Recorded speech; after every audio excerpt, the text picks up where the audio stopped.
বিশ্বনবীর জন্মদিন পালন করে একটা দল বিরিয়ানি খাওয়ার মাধ্যমে আছে না নাই? বিশ্বনবীর জন্মদিন সাহাবারা পালন করতেন না, বিশ্বনবী নিজেও পালন করতেন না। শুধু যখন জিজ্ঞেস করা হলো কেন রোজা রাখেন, বিশ্বনবী বলেন যেহেতু জন্মেছি, এই জন্মটা আল্লাহ আমার না দিলেও পারতেন, জন্মের শুকরিয়া স্বরূপ আমি রোজা রাখি। সুবহানাল্লাহ।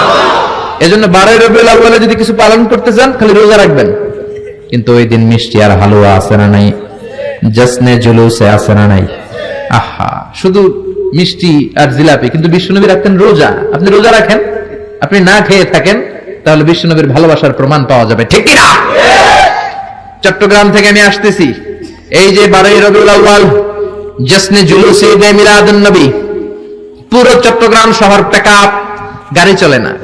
এদের যোহর নামাজ কই, এদের আসরের নামাজ কই, এদের ইবাদত কই? কিচ্ছু নাই, শুধু আছে মিছিল আর জিলাপি। আছে না নাই?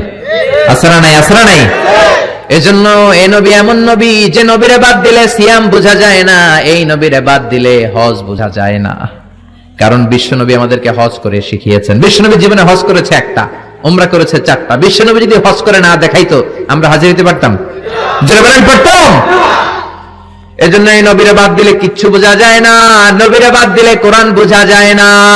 এই জন্য এই নবীর ভালোবাসা আমাদের অন্তরে আছে না নাই? সূরা ফাতির 29 নম্বর আয়াতে আল্লাহ বললেন, মুহাম্মাদুর রাসূলুল্লাহি ওয়াল্লাযীনা মাআহু আশিদ্দাউ আলাল কুফফারি রুহামাউ বাইনাহুম। মুহাম্মাদুন রাসূলুল্লাহ, মুহাম্মদ আল্লাহর রাসূল। এটা কার কথা? বিশ্বনবী যে আল্লাহর রাসূল, এতে কোনো সন্দেহ আছে? সন্দেহ থাকলে কি ঈমান থাকবে? তিনি হলেন আল্লাহর রাসূল। বিশ্বনবী নিজেকে রাসূল বলে পরিচয় দিতেন। বিশ্বনবী বলতেন না আমি বাতিলের আতঙ্ক, বিশ্বনবী বলতেন না আমি সারা বিশ্বে আলোড়ন সৃষ্টিকারী, বিশ্বনবী বলতেন আমি রাসূলুল্লাহ। আমি কি? সুন্দর লাগে না নামটা? রাসূলুল্লাহ। আবার বিশ্বনবী নিজেকে আব্দ বলে পরিচয় দিতেন, মানে গোলাম। বিশ্বনবী গোটা বিশ্বের সবচেয়ে অ্যামেজিং পার্সোনালিটি, বিশ্বনবীর চাইতে সেরা, বিশ্বনবীর চাইতে মহান মানুষ পৃথিবীতে দ্বিতীয়টা আছে নাকি? তারপরও বিশ্বনবী নিজেকে বলতেন ইন্নী আব্দুল্লাহ, আমি হলাম আল্লাহর গোলাম। গোলাম বলতে পছন্দ করতেন, নিজেকে ছোট করতে পছন্দ করতেন। এজন্য আমরা নামাজে বলি আশহাদু আল্লা ইলাহা ইল্লাল্লাহ ওয়া আশহাদু আন্না মুহাম্মাদান আবদুহু। তিনি আল্লাহর রাসূল, তিনি আল্লাহর গোলাম। বিশ্বনবী দোয়াতে বলতেন আল্লাহুম্মা ইন্নী আবদুক, ও আল্লাহ আমি আপনার গোলাম। নিজের বাতিলের আতঙ্ক বলতেন না, বলতেন গোলাম, আমি গোলাম। আল্লাহুম্মা ইন্নী আবদুক, ও আল্লাহ আমি আপনার গোলাম। ওয়াবনু আবদিক, গোলামের ঘরের গোলাম, মানে আমার বাবা আব্দুল্লাহ আপনার গোলাম। ওয়াবনু আমাতিক, বান্দির ঘরের গোলাম, মানে আমার মা আমেনাও আপনার বান্দি। আমি গোলাম, গোলামের ঘরের গোলাম, আমার 14 গোষ্ঠী আপনার গোলাম। আল্লাহু আকবার। বিশ্বনবী বলতেন আমি গোলাম, আমার বাবা গোলাম, আমার দাদা গোলাম, আমার দাদার দাদাও গোলাম, আমরা গোলাম গোষ্ঠীর। কিন্তু আমরা নিজেদেরকে ছোট করতে চাই না, আমরা কই সব আমার, আমি বাতিলের আতঙ্ক, সব আমার বলি না? কিন্তু বিশ্বনবী বলতেন না আল্লাহ আমি আপনার গোলাম। আর বলতেন আল্লাহ আমার আপনি ছোট বানান, আমার চোখে বড় বানান মানুষের চোখে। সুবহানাল্লাহ। আল্লাহুম্মা জাআলনি শাকুরা ওয়া জাআলনি সাবুরা ওয়া জাআলনি ফি আইনি সাগীরা ওয়া ফি আয়ুনিন নাসি কাবীরা। ও আল্লাহ আপনি আমারে শুকরগুজার বানান, ধৈর্য ধারণকারী বানান, আমার চোখে আপনি আমারে ছোট বানান, মানুষের চোখে আপনি আমারে বড় বানান। সুবহানাল্লাহ। বাড়িতে যে বলেন সুবহানাল্লাহ, আওয়াজ করে বলতে কি কষ্ট হচ্ছে? পড়েন সুবহানাল্লাহ। নিজেকে ছোট করতেন।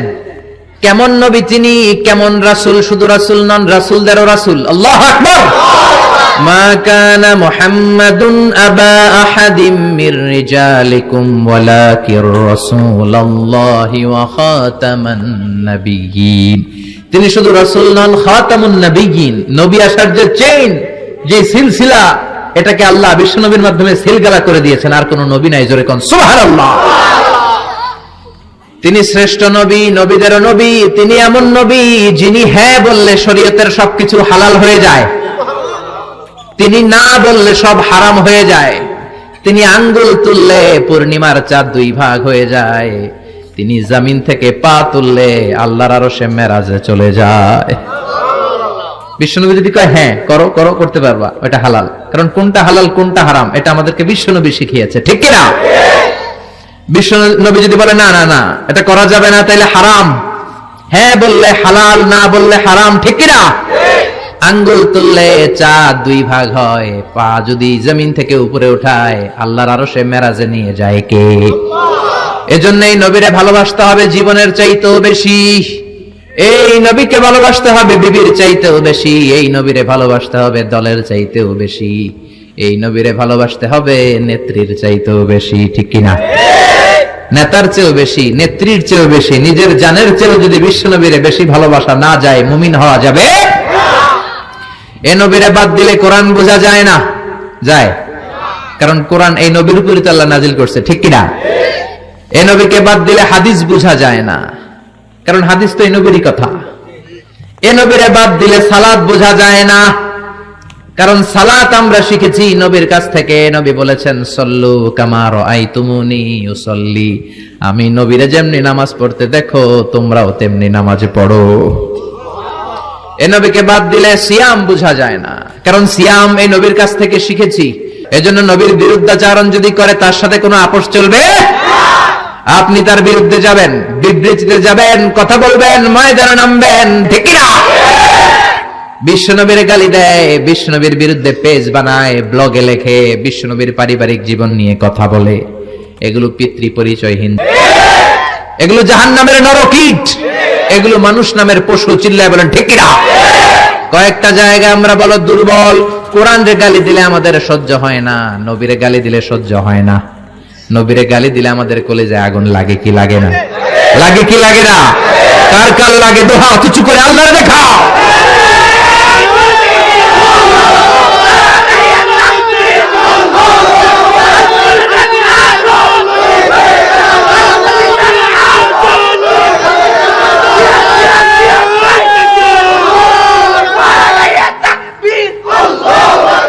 আল্লাহ আমাদের স্লোগানকে কবুল করো।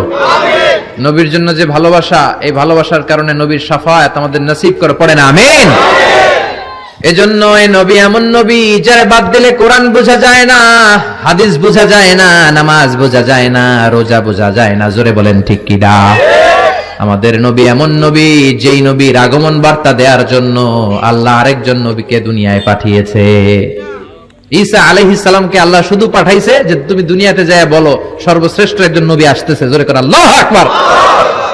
বিশ্ব নবীর আগমনের জন্য একজন নবী পাঠান আল্লাহ, এমন নবী যেই নবীর সুসংবাদ দিতে আরেকজন নবী দুনিয়ায় আসে। আল্লাহু আকবার। আমার নবী এমন নবী যিনি তার জীবনে কোন জিনিস বাস্তবায়িত না করে সাহাবীদেরকে ওই কাজ কোনোদিন করতে বলেন নাই। আগে নিজের জীবনে করেছেন, তারপরে অন্যদের বলেছেন। সুবহানাল্লাহ। এক সাহাবী বলল, নবী আমার ছেলে মিষ্টি খায়, বেশি মিষ্টি খায়, এত মিষ্টি কিনে দেওয়ার টাকা আমার নাই, আপনি ছেলেরে নসিহত করেন। বিশ্বনবী বললেন, বাবু তুমি কি বেশি মিষ্টি খাও? ছেলেটি বলল, জি নবী খাই। বিশ্বনবী বললেন, যাও আগামী সপ্তাহে তোমার বাবাকে নিয়ে আবার আমার কাছে এসো। বিশ্বনবী পরের সপ্তাহে ছেলেরে বললেন, ও ছেলে মিষ্টি বেশি খেও না, এত বেশি মিষ্টি খাওয়ার টাকা দেওয়ার টাকা তোমার বাবার নাই, কম কম খাবা, তাহলে তোমার বাবার উপর ihsan হবে। ছেলের বাবা বলল, নবী এই কথা তো গত সপ্তাহে বলতে পারতেন। বিশ্বনবী বললেন, কেমন করে বলি, কারণ আমি নবী তো মিষ্টি পছন্দ করি। এক সপ্তাহের ব্যবধানে নিজের অভ্যাসটাকে পাল্টালাম, মিষ্টি কম কম খাওয়া শুরু করলাম। আগে নিজে আমল করলাম, তারপরে তোমার ছেলেরে বললাম। সুবহানাল্লাহ। বাড়িতে যে কি রহমতের নবী, কি বরকতের নবী, নিজে কিছু আমল না করে অন্যরে বলতেনই না। সুবহানাল্লাহ। বিশ্বনবী মসজিদে নববীতে প্রবেশ করলেন। এক সাহাবী বলে, আদম হলো সফিউল্লাহ। আরেক সাহাবী বলে, আমার কাছে অবাক লাগে, মুসা হলো কালিমুল্লাহ, মুসার সাথে আল্লাহ সরাসরি কথা বলতেন। আরেক সাহাবী বললেন, ইব্রাহিম হলো খলিলুল্লাহ। বিশ্বনবী সবগুলো শুনলেন। বিশ্বনবী এবার মসজিদে নববীতে ঢুকে বললেন, তোমাদের কথা আমি শুনেছি, তোমরা ঠিকই বলেছো। আদম নবী সফিউল্লাহ, মুসা হলো কালিমুল্লাহ, ইব্রাহিম হলো খলিলুল্লাহ, আর জানো নাকি আমি হলাম হাবিবুল্লাহ।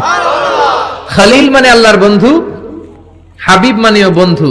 কিন্তু খলিল হচ্ছে এমন বন্ধু যে বন্ধু আল্লাহরে খুশি করার জন্য কাজ করে, আর হাবিব হলো এমন বন্ধু যারা খুশি করার জন্য আল্লাহ নিজেই কাজ করে। রব্বুল আলামিন কিবলা পরিবর্তন করে দিলেন মক্কা থেকে ফিলিস্তিনের দিকে, কিন্তু বিশ্বনবীর অন্তরে বড় জ্বালা। আমার বংশের গোড়া যেখানে ইসমাইল নবী ইব্রাহিম নবী ছিলেন, ওই কাবার দিকে মক্কার দিকে যদি আমার কিবলা ঘুরিয়ে দেয়া হয় কতই না ভালো হতো। বিশ্বনবী মক্কার দিকে হয়ে নামাজ পড়তে পারেন না, কারণ আল্লাহ কিবলা চেঞ্জ করে বাইতুল মাকদাসে নিয়েছেন। বিশ্বনবী শুধু উপরের দিকে তাকায়, আল্লাহ বললেন ক্বাদ নারা তাকাল্লুবা ওয়াজহিকা ফিস সামাই ফালানুওয়াল্লিয়ান্নাকা কিবলাতান তারদাহা ফাওয়াল্লি ওয়াজহাকা শাতরাল মাসজিদিল হারাম। আল্লাহু আকবার। ও নবী, আমি আপনার অন্তরের কষ্ট বুঝি, আমি আপনার বুকের জ্বালা বুঝি। কেন আপনি উপরের দিকে তাকান আমি বুঝি। ফিলিস্তিনের দিকে হয়ে নামাজ পড়তে আপনার ভালো লাগে না, আপনার মনে চায় আপনার বংশের গোড়া, আপনার জন্মভূমি মক্কার দিকে হয়ে নামাজ পড়তে। যান গো নবী, আর ফিলিস্তিনের দিকে হয়ে নামাজ পড়ার দরকার নাই। আপনারে খুশি করার জন্য আমি কিবলা পরিবর্তন করলাম, এখন থেকে মক্কার দিকে হয়ে আপনি নামাজ পড়তে থাকেন গো নবী। আপনারে খুশি করাই আমার কাজ। ফিলিস্তিনে কিবলা দিছে, আপনি খুশি হন নাই, যান চেঞ্জ করে আবার মক্কায় দিয়ে দিলাম। আল্লাহু আকবার।